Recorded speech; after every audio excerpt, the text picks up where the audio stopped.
વાલા વૈષ્ણવો, હમણાં જ આપણે કહ્યું કે તત્સુખનો વિચાર કરવાનો, પ્રભુ પ્રસન્ન થાય અને કંઈ માગવાનું કહે તો શું માગવાનું, તો તે પણ આપણને પરમાનંદાસજી અહીં સમજાવે છે.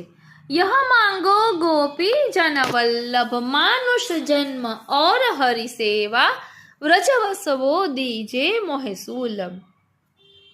श्री वल्लभ कुल को हो चेरो वैष्णव जन को दास कहाऊं. श्री यमुना जल नित्य प्रतिनाऊं मन कर्म वचन कृष्ण गुण गाऊं. श्री भागवत श्रवण सुनो नित इनत चित कहू अनत न जाऊं. परमानंद दास यह માંગત નિત નિરખો કબહુ ન અગાઉં. એટલે પ્રભુ તેના ભક્તોની ક્યારેય લૌકિક ગતિ થવા દેતા નથી. પ્રભુ તેના ભક્તોના અલૌકિક મનોરથો પૂર્ણ કરે છે. ધ્યાન આપજો, અલૌકિક મનોરથ પૂર્ણ કરે છે. આપણા પ્રભુ સર્વજ્ઞ સર્વ સામર્થ્યવાન છે. તેના ભક્તને શું જોઈએ છે તે બધું જાણે છે. તેના ભક્તો તેની લૌકિક કામના પૂર્ણ કરવા પ્રભુ પાસે કંઈ પણ માંગતા નથી. પરમાનંદાસજી સમજાવે છે કે આપણું વૈષ્ણવનું જીવન કેવું હોવું જોઈએ. તો કહે છે કે હે ગોપીજન વલ્લભ એટલે ગોપીઓના વહાલા એવા શ્યામ સુંદર, મને મનુષ્ય જન્મ આપજો, તે જ સર્વશ્રેષ્ઠ છે.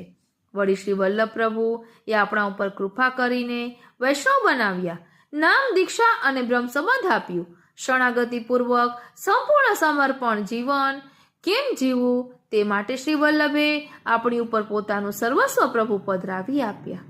પ્રભુની સેવા કથા જ મુખ્ય છે, તે જ આપણો ધર્મ છે. ભગવદ રૂપ સેવાર્થ તત્સૃષ્ટિ નાન્યથા ભવેત.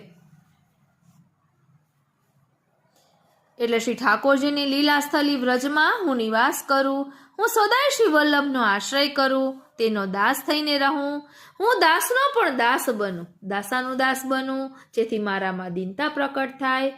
વૃત્રાસુર ચતુશ્લોકીમાં પણ ભગવાન પાસે એ જ માંગે છે કે હું દાસનો દાસ બનું, હું વ્રજમાં નિવાસ કરું, નિત્ય પ્રતિ શ્રી યમુના મહારાણીજીના સ્નાન પાન કરું, મન વચન અને કર્મથી એટલે કાયિક પાદ સેવન અર્ચન અને વંદન, વાચિકમાં શ્રવણ કીર્તન અને સ્મરણ અને માનસિકમાં દાસ્ય સખ્ય અને આત્મનિવેદન. એટલે કાયિક વાચિક ને માનસિક એમાં આ બધું માંગી લીધું.